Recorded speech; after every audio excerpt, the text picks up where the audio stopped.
Siyempre, hindi tayo magpapatalo. Tayo rin, lagyan natin ng fries. I-dip muna natin sa gravy. Mas panalo sa akin pag crispy pa yung fries kaysa yung nakababad. So, first bite para sa inyo. Panalong panalo. Iba talaga pag na-miss mo yung meal no? Siyempre, meron ding egg. Lagyan natin ng egg. Lagyan natin ng burger. Lagyan natin ng fries. Lagyan natin lahat. Second bite para sa inyo.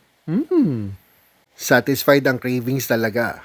But wait, there's more. Meron pa tayong long silog. Yan. Tigisa kami ni wifey. First bite para sa inyo. Sakto lang siya. Hindi longganisa yung lasa. Medyo parang hotdog. Meron naman tayong hot chocolate or hot cocoa. Yan, napakalapot yan.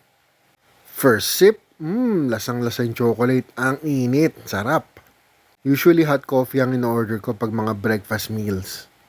Ito naman ang shot ni wifey, talagang sinusulit natin ang cravings niya.